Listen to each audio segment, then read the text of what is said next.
नमस्कार। एग्रोजेट क्लासेज के online platform पर आपका हार्दिक स्वागत है। आज हम परीक्षा की दृष्टि से अति महत्वपूर्ण प्रश्नों पर चर्चा करेंगे।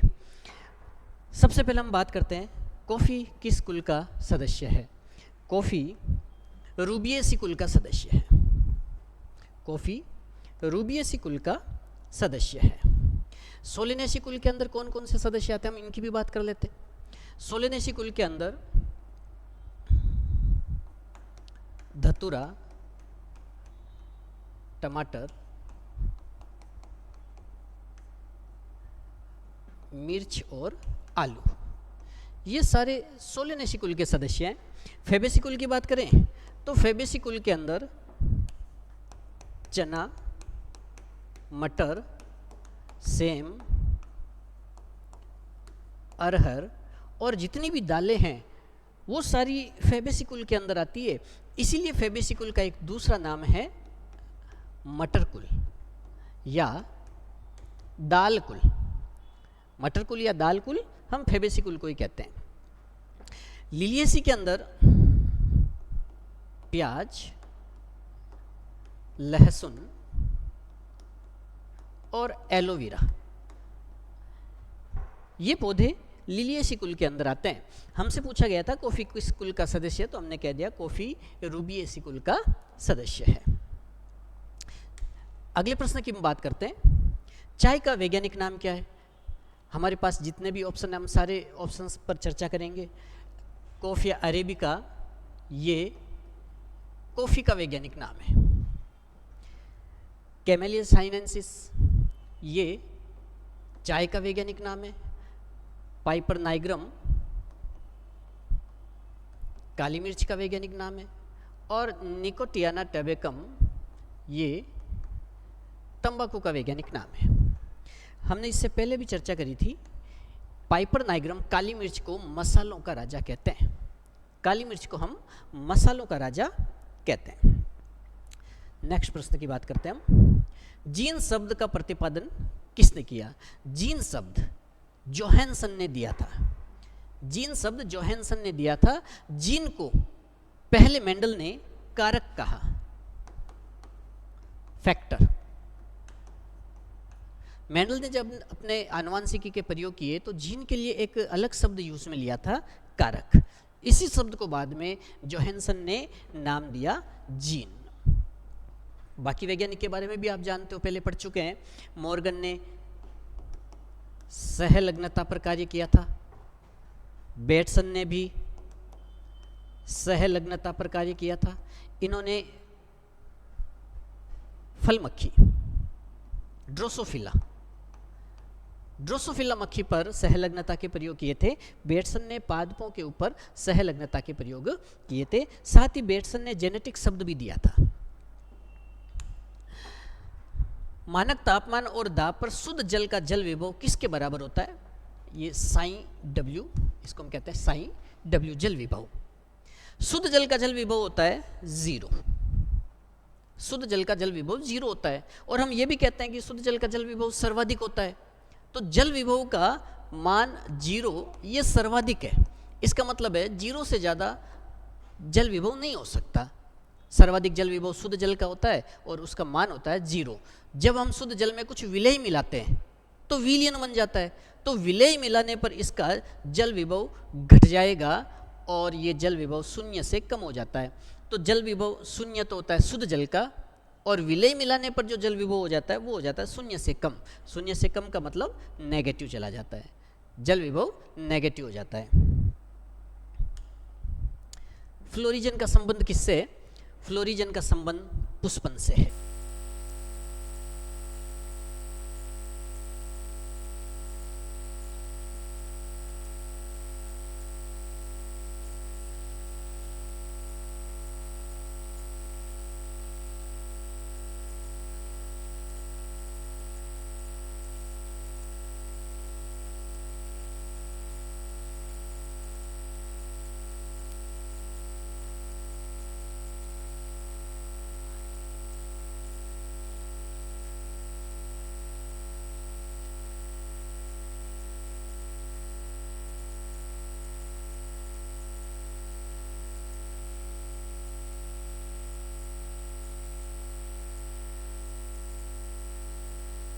ये रोग एक कवक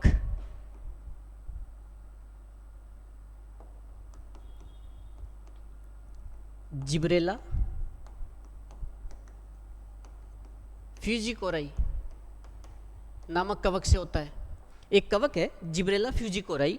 इस कवक के कारण धान के पौधों में फुलिस सीडलिंग रोग हो जाता है और इस रोग के कारण धान के जो पौधे हैं उनकी लंबाई अत्यधिक बढ़ गई, इसीलिए इस नाम को दिया है फुलिस सीडलिंग। अब ये पौधों की लंबाई इतनी अचानक से क्यों बढ़ गई? क्योंकि उसके अंदर एक हार्मोन बन रहा है जिब्रेलिन। तो कुरोसावा ने इसी के कारण जिब्रेलिन की खोज की थी। तो जिब्रेलिन की खोज किससे संबंधित है? बेकाने रोग से संबंधित है। एब्सेसिक अम्ल को क्या कहा जाता है? देखो, वृद्धि हार्मोन तो ऑक्सिन,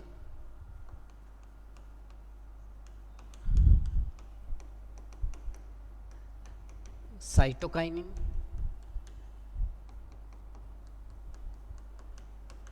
जिब्रेलिन, ये तीन हार्मोन वृद्धि हार्मोन है।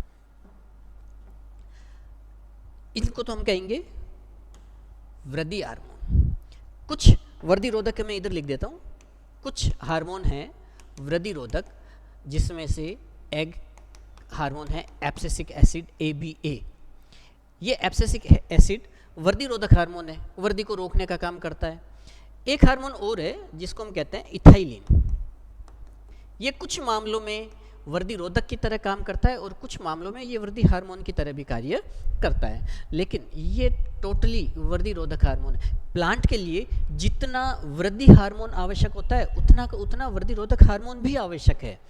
तो ये वृद्धि को रोकते हैं, पादप की अच्छाई के लिए ही वृद्धि को रोका जा रहा है।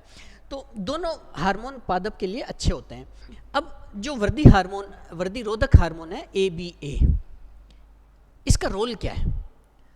जब परिस्थितियां अनफेवरेबल हो जाती है, जब तापमान बढ़ जाता है, पानी की कमी हो जाती है, परिस्थितियां ऐसी हो जाएगी कि पौधे जीवित रहना मुश्किल हो रहे हैं, तो ऐसी स्थिति के अंदर इस हार्मोन के कारण पहला, पत्तियां छोटी हो जाती है, पत्तियां छोटी हो जाएगी, या फिर पत्तियां झड़ जाती है, या फिर पत्तियों के ऊपर जो स्टोमेटा है, रंध्र है, वो बंद हो जाते हैं, रंध्र बंद हो जाते हैं। कुल मिलाकर ये पौधे में से जल की हानि को रोकने का काम कर रही है और अनफेवरेबल कंडीशंस के अंदर भी पौधे को बचाने का काम कर रही है। इसीलिए इस हार्मोन को हम कहते हैं स्ट्रेस हार्मोन, तनाव हार्मोन। क्या कहेंगे? तनाव हार्मोन। तो एब्सेसिक अम्ल क्या है? तनाव हार्मोन है। अनफेवरेबल कंडीशंस के अंदर पौधे को बचाए रखता है। अगले प्रश्न की बात करते हैं। वन जीन वन एंजाइम सिद्धांत किसने दिया? वन जीन वन एंजाइम दिया था बीडल एंड टेटम ने। बाद में देखो, एंजाइम किसका बना होता है? प्रोटीन का। एंजाइम किसका बना? प्रोटीन का। प्रोटीन बना होता है पॉलीपेप्टाइड का। प्रोटीन बना होता है पॉलीपेप्टाइड का। तो बाद में इसको कहा गया था one gene one polypeptide, one gene one polypeptide. तो ये सिद्धांत किसने दिया था? बीडल और टेटम ने दिया था। अब दूसरे ऑप्शन पर भी हम चर्चा करते हैं। जैकब और मोनार्ड ने ओपेरॉन मॉडल दिया था और इस मॉडल के द्वारा जीन विनिमय को समझाया था। मॉर्गन और सटन की तो आप बात कर चुके हैं। मॉर्गन ने सहलग्नता का सिद्धांत दिया था ड्रोसोफिला के अंदर। सटन ने बोवेरी के साथ मिलकर गुणसूत्र सिद्धांत दिया था। गुणसूत्र सिद्धांत, सटन ने बोवेरी के साथ मिलकर गुणसूत्र सिद्धांत दिया था। अगले प्रश्न की हम बात करते हैं। बहुत ही इंपॉर्टेंट प्रश्न है, कई बार एग्जाम के अंदर पूछा गया है। कभी ZZ पूछा जाता है तो कभी XXX0 विधि पूछी जाती है। तो एक लिंग निर्धारण तो आपके जेड के एग्जाम में पूछ लिया जाता है। तो ZZ किस प्रकार का लिंग निर्धारण है? हम पहले तो बात करते हैं मनुष्य की। मनुष्य में जो लिंग निर्धारण की विधि है वो है XXXY विधि। ड्रोसोफिला के अंदर जो लिंग निर्धारण की विधि है वो है XXXY विधि। दोनों में लिंग निर्धारण XXXY विधि से होता है। पक्षियों में जो लिंग निर्धारण होता है वो होता है ZZ-ZW, और टिड्डे में XX-X0 विधि से लिंग निर्धारण होता है। थोड़ी सी हम बात कर लेते हैं ZZ-ZW क्या है। ZZ-ZW, इसमें जो ZZ है ये नर होता है, ये कौन होता है, नर, और ZW ये होती है मादा, मतलब ये लिंग गुणसूत्र मादा में होते हैं। इसका मतलब है कि नर तो समयुग्मजी होते हैं और मादा होती है विषम युग्मजी, तो ये एक मादा विषम युग्मता का भी उदाहरण है। ZZ-ZW विधि मादा विषम युग्मता का भी उदाहरण है। अगले प्रश्न की हम चर्चा करेंगे। भारत में इकोलॉजी के जनक कौन है? भारत में इकोलॉजी के जनक रामदेव मिश्र, ये भारत में इकोलॉजी के जनक है। जानते हैं आप स्वामीनाथन को, ये भारत में हरित क्रांति के जनक हैं। जेसी बोस की बात करें तो ये प्लांट फिजियोलॉजी के जनक हैं। बीरबल साहनी ये पेलियो बोटनी के जनक हैं। अगली हम बात करते हैं सही मिलान चुनिए। कुछ इधर शब्द दिए गए हैं, कुछ आगे वैज्ञानिकों के नाम दिए गए हैं। जेनेटिक शब्द किसने दिया? जेनेटिक शब्द बैटसन ने दिया। जीन शब्द किसने दिया? जीन शब्द जोहानसन ने दिया। इकोलॉजी शब्द हेकल ने दिया, और इकोसिस्टम शब्द टेंसले ने दिया। इसका मतलब ये मैच है, ये पहला ऑप्शन सही हो जाएगा। जेनेटिक शब्द बैटसन ने, जीन शब्द जोहानसन ने। डीएनए की प्रतिकृति अर्धसंरक्षी होती है, यह सिद्धांत किसने दिया? पहले तो हम बात करेंगे अर्धसंरक्षी का मतलब क्या है। ये देखो, एक डीएनए है, जब डीएनए की प्रतिकृति होती है तो डीएनए खुल जाता है और दो स्ट्रैंड बन जाते हैं। इसके पास में एक नया स्ट्रैंड बन जाएगा और इसके पास में भी एक नया स्ट्रैंड बन जाएगा। तो एक तो नया बना है और एक इसका पहले वाला संरक्षित है, तो एक ही नया बनता है, एक पहले वाला ही है। इसको हम कहते हैं अर्धसंरक्षी प्रकृति। ये दी थी मेसलसन और स्टॉल ने। किसने दी थी? मेसलसन और स्टॉल ने। वाटसन क्रिक डीएनए का डबल हेलिक्स मॉडल दिया था। बीडल टाटुम एक जीन एक एंजाइम परिकल्पना दी थी। हरगोविंद खुराना इन्होंने कृत्रिम जीन निर्माण किया था। ह्यूमन जीनोम प्रोजेक्ट में भी इन्होंने अपना योगदान दिया था। अगले प्रश्न की हम बात करते हैं। ओमनी सेलुला ई सेलुला का प्रतिपादन किसने किया? ये अगर हम इसको हिंदी में बात करें, इसका हिंदी में ट्रांसलेट करें तो नई कोशिकाओं की उत्पत्ति पूर्ववर्ती कोशिकाओं से होती है। नई कोशिकाओं की उत्पत्ति पूर्ववर्ती कोशिकाओं से होती है। ओमनी सेलुला ई सेलुला मतलब नई कोशिकाओं की उत्पत्ति पूर्ववर्ती कोशिकाओं से होती है। ये बात कही थी विर्चो ने, ये बात विर्चो ने कही थी। स्वान ये कौन थे? इन्होंने स्लाइडन के साथ मिलकर कोशिका सिद्धांत दिया था। रॉबर्ट हुक इन्होंने कोशिका की खोज की थी, हालांकि जिस कोशिका की खोज की थी वो कोशिका निर्जीव थी। ब्राउन इन्होंने केंद्रक की खोज की थी। अगले प्रश्न की बात करते हैं। लाइसोसोम की खोज किसने की? आपके सामने 4 वैज्ञानिकों के नाम दिए गए हैं, जिसमें से जो पेलाडे हैं इन्होंने खोज की थी राइबोसोम। डी डुवेने की थी लाइसोसोम की खोज। गोल्जी ने गोल्जी काय की खोज की थी, और ब्राउन की बात अभी हमने करी थी, केंद्रक की खोज की। तो आपको आपका आंसर मिल गया। लाइसोसोम की खोज किसने की थी? डी डुवे ने लाइसोसोम की खोज की। अगला प्रश्न देखें। एटीपी संश्लेषण की परिकल्पना किसने दी? एटीपी संश्लेषण की परिकल्पना मिशेल ने दी थी। इन्होंने एटीपी के संश्लेषण की परिकल्पना बताई थी। केल्विन ने C3 चक्र दिया था, अर्नोन ने फोटोफॉस्फोराइलेशन के बारे में बताया और ब्लैकमैन ने सीमाकारी कारकों का सिद्धांत दिया था।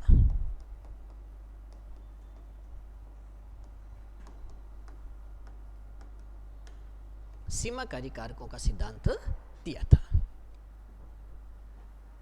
इन्होंने एटीपी संश्लेषण से संबंधित परिकल्पना मिशेल ने दी थी। कीमोओस्मोटिक्स हाइपोथेसिस इन्होंने दी थी।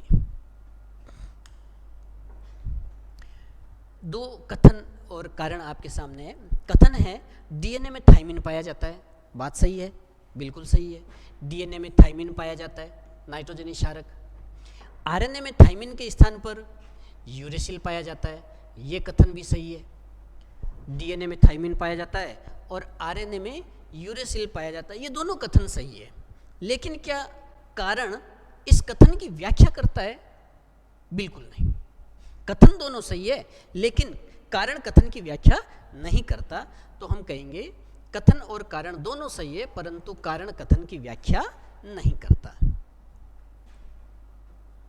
हाँ, अगर ये यहां पर ये होता डीएनए में थाइमिन पाया जाता है, ये कथन है, मान लो कथन सेम है, डीएनए में थाइमिन पाया जाता है और कारण में लिखा है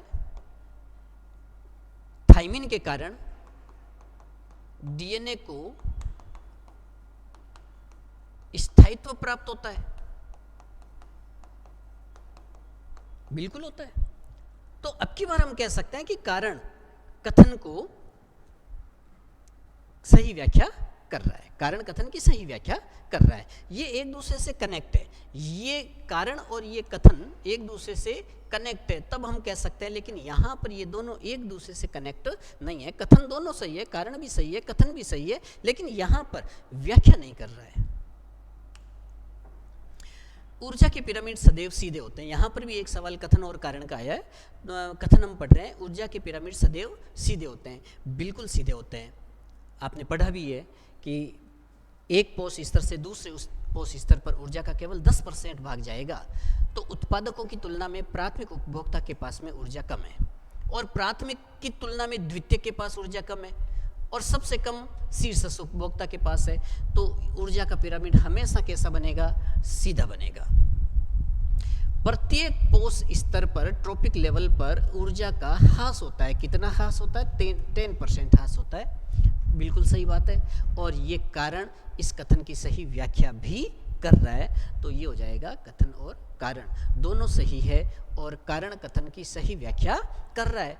ये प्रूव कर रहा है। ये आगे से आगे 10% का लॉस होता जा रहा है, इसीलिए तो इसका ग्राफ, इसका पिरामिड सीधा बन रहा है। तो इसकी व्याख्या कर रहा है। ये जो 10% रूल है ये लिंडमान ने दिया था। कई बार पूछा हुआ भी ये 10% रूल या दक्षांश नियम किसने दिया? लिंडमैन ने दिया। अगला प्रश्न देखो, सही कथन चुनिए। रे डाटा बुक का प्रकाशन WHO करता है? नहीं करता, बिल्कुल नहीं करता, गलत है ये।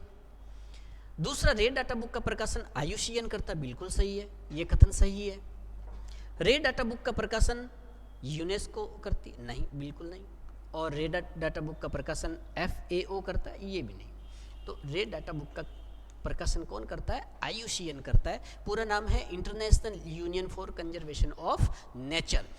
तो इसका प्रकाशन IUCN करता है। लेकिन भारत में ये कौन करता है काम?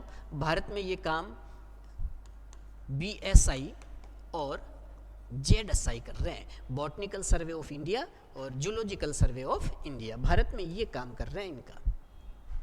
अगले प्रश्न की बात हम करते हैं। दो कथन दिए हुए।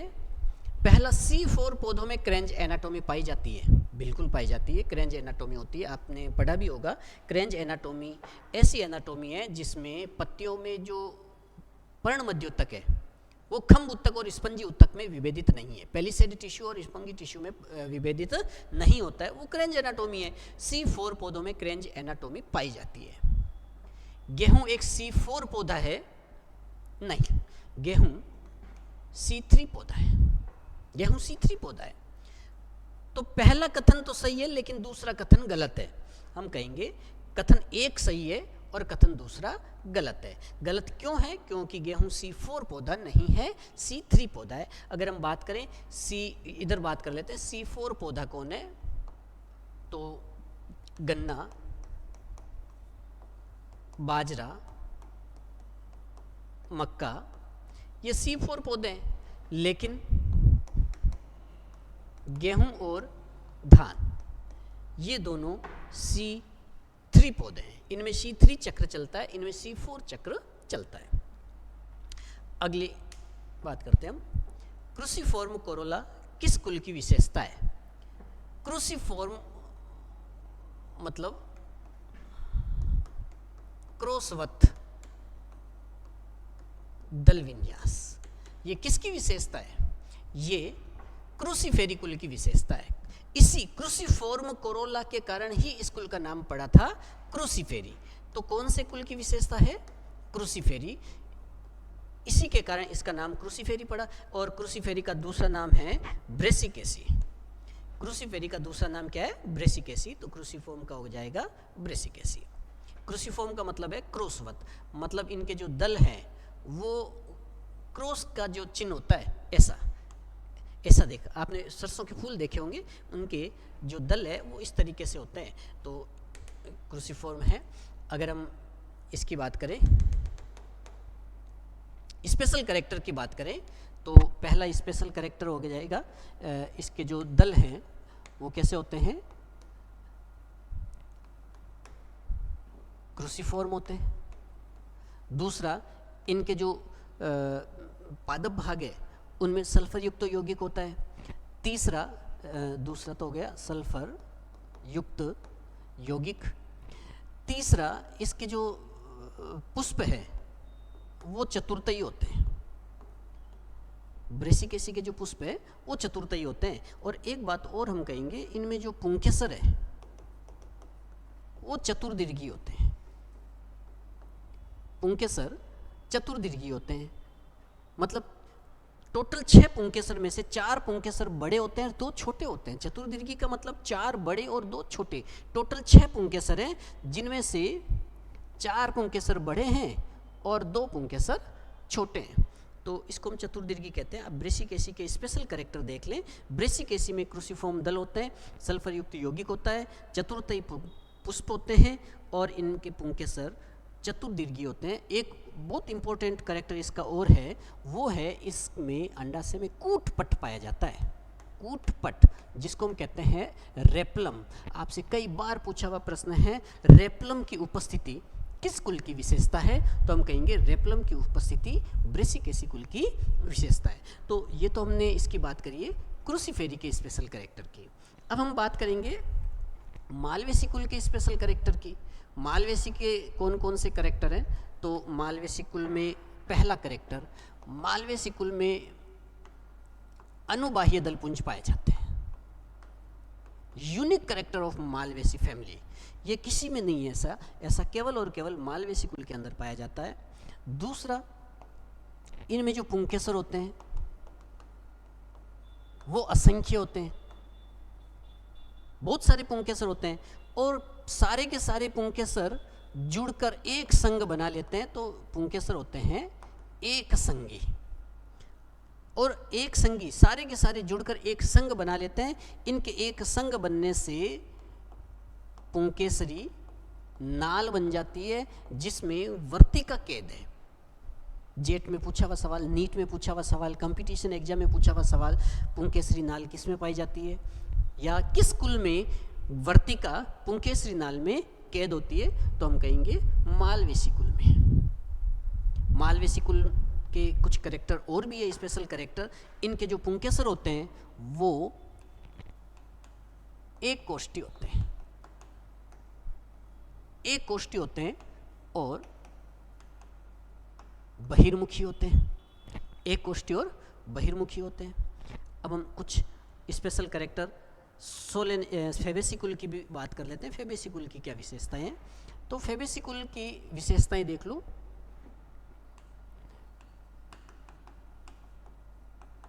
पेपिलियोनेशियस,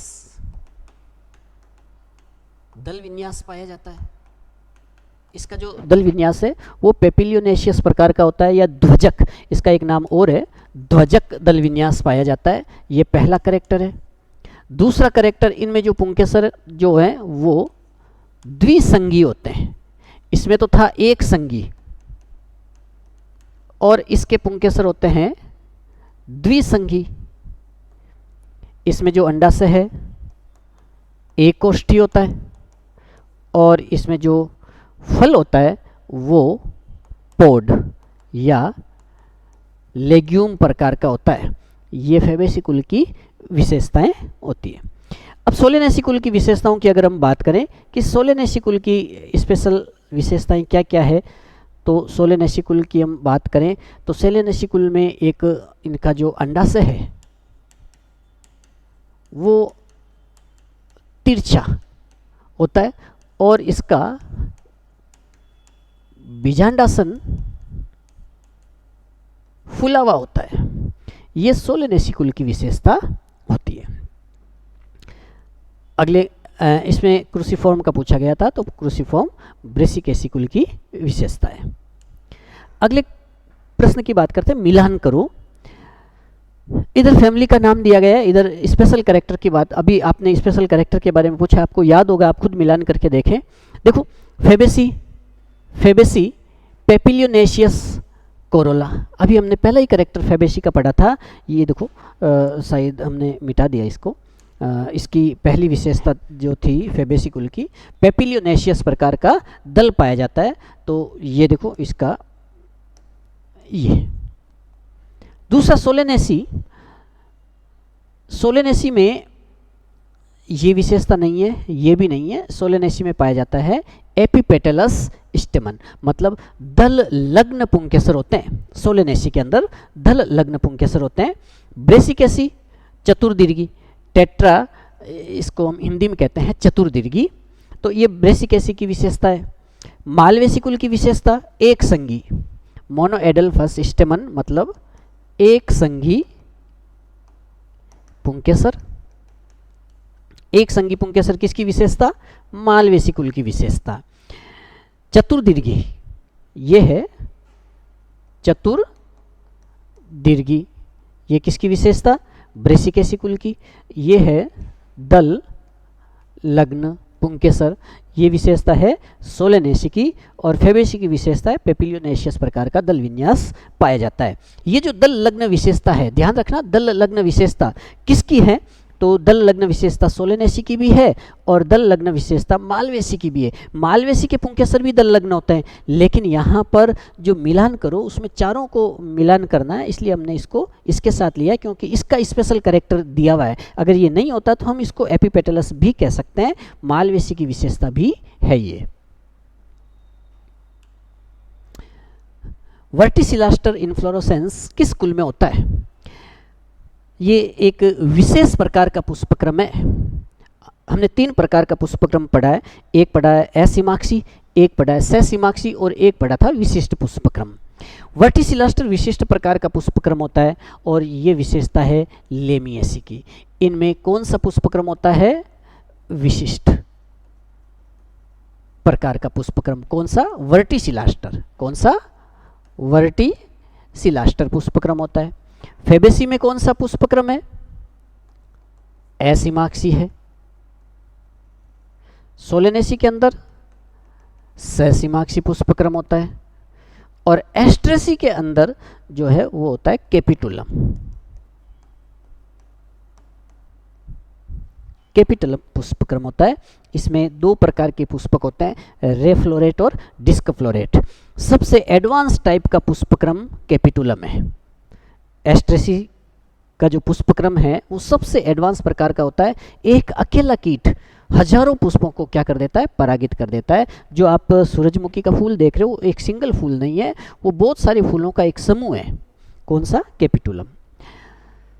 अगर हम कुछ विशिष्ट पुष्पक्रम की बात करते हैं, विशिष्ट पुष्पक्रम, इसमें एक पुष्पक्रम है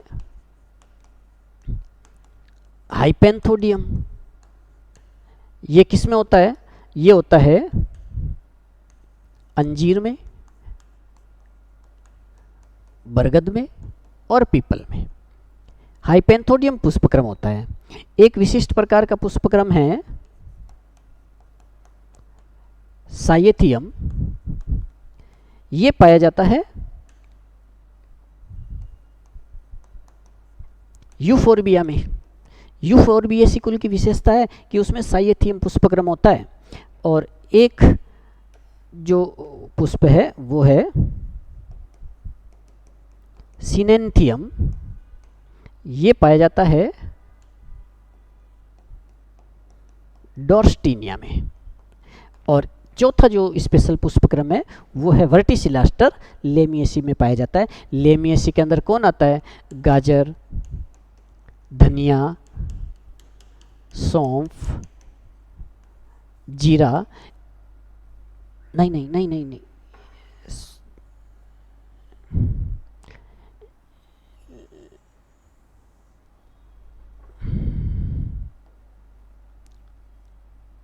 ये वर्टिसिलास्टर पुष्पक्रम होता है तुलसी के अंदर।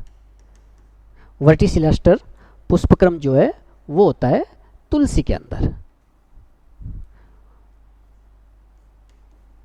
वर्टिसिलास्टर पुष्पक्रम किस में पाया जाता है? तुलसी के अंदर पाया जाता है। आरक्यू के लिए सामान्यतः आरक्यू का मान कितना होगा? वसा के लिए आरक्यू का मान कितना होगा? तो वसा के लिए आरक्यू का मान होता है 0.7। हम बात करते हैं पहले कार्बोहाइड्रेट की, इसका आरक्यू, फिर हम बात करेंगे प्रोटीन का आरक्यू, वसा का आरक्यू, कार्बनिक पदार्थों का आरक्यू और अवायवीय या अनोक्षी श्वसन का आरक्यू। इनका आरक्यू कितना होता है?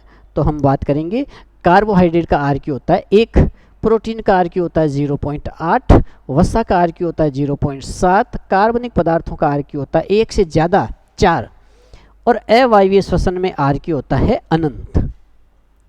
ये सब के आरक्यू की हमने बात कर ली है। जिसका आरक्यू जितना ज़्यादा होता है प्रति मोल उसमें ऊर्जा उतनी ज़्यादा होती है। सबसे ज़्यादा ऊर्जा किस में है? वसा में। प्रति मोल ऊर्जा वसा में ज़्यादा है क्योंकि इसका आरक्यू कम है। इसमें ऊर्जा ज़्यादा है लेकिन लेट मिलेगी।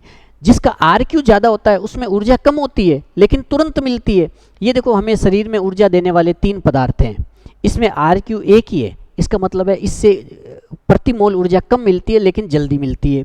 इसमें आरक्यू कम है तो प्रति मोल ऊर्जा तो ज़्यादा मिलेगी लेकिन लेट मिलेगी।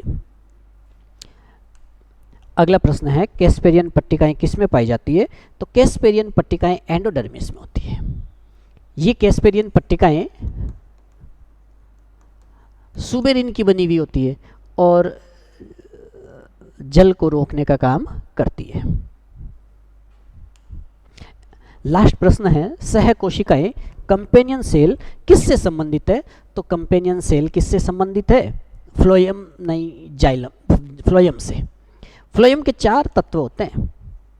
एक चालनी नलिका, दूसरी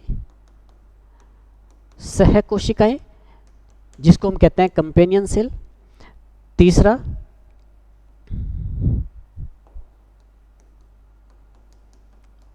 फ्लोएम तंतु और चौथा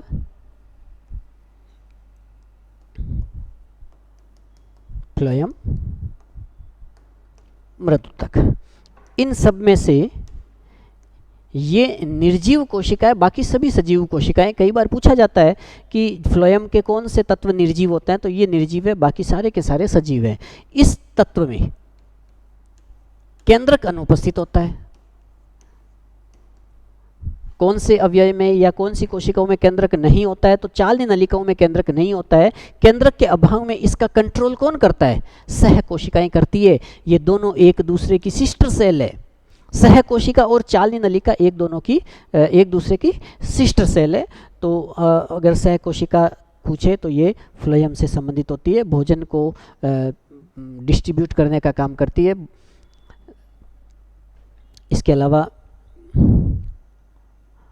ये इसका कार्य है यांत्रिक सहारा प्रदान करना ये भोजन को संचित करने का भी कार्य करती है। तो ये इसके 4 अवयव हो गए, आपको ध्यान रखना है। ये जाइलम जल का परिवहन करता है, फ्लोएम भोजन का परिवहन करता है। तो आज की क्लास में मैं आशा करता हूँ कि आपने फ़ायदा लिया होगा। आपके आने वाले एग्ज़ाम के अंदर निश्चित रूप से इसमें से कुछ क्वेश्चन आ सकते हैं। धन्यवाद।